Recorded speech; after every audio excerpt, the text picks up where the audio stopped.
Húsgagna- og munasýning nemenda í tréiðnaðardeild Tækniskólans var haldin 13. og 14. desember síðastliðinn.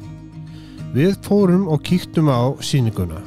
Hún var haldin í tréiðnaðardeildinni á Skólavörðuholti, þar sem voru til sýnis lokaverkefni og önnu verkefni nemenda í húsgagnasmíði og við töluðum við nokkra nemendur sem að bæði sýndu okkur verkin sín. Nemendur sögðu frá hönnun verkefnana og smíðinni og helstu þáttum varðandi smíðina. Ég Hilmir Örn Smárason og ég var í loka áfanganum í Tækniskólanum. Í húsgagnasmíði. Húsgagnasmíði, einmitt. Og þetta stykki sem er hérna hjá þér, þetta er lokaverkefnið. Lokaverkefnið mitt. Og hvað er þetta? Þetta er sófaborð eða svona kaffiborð.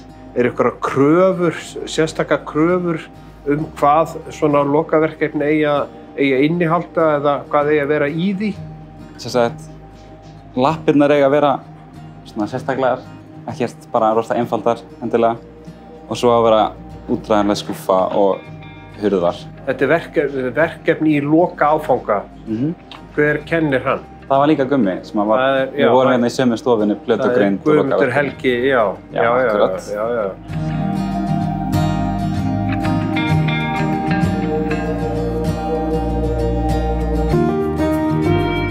Ég heiti Eva Sigurðardóttir. Og hvað ert þú að gera hér?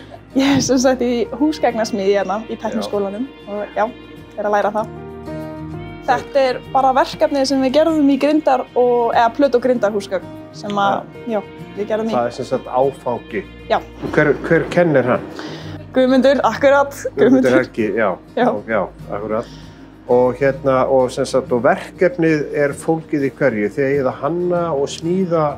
Já, hanna og smíða eitthvað stykki og við verðum að vera með skúffu og hurð og síðan fótastell. Það er einu sem sagt kröfurnar sem við þurfum að vera með. Ok. Við vorum sem sagt 3 að vinna saman í þessu. Já. Við vorum svolítið saman að vinna þetta. Fyrst að bara vera flott og það var ekkert mjög sérstakt. En sem sagt, það er hurð og þetta er náttúrulega þetta spónlagt líka, það er nú, er það ekki? Hvað þarf að vanda þegar maður smíðar hurð? Sem sagt, við gerðum hurðina þannig að við söguðum hann í 45 gráður og það verður að passa að hafa það alveg í réttu málum af því að þegar maður setur saman 45 gráður þá verður það að vera bara akkurat. Sem sagt, svo hornin komið vel út. Það er það sem við þurfum að passa mest.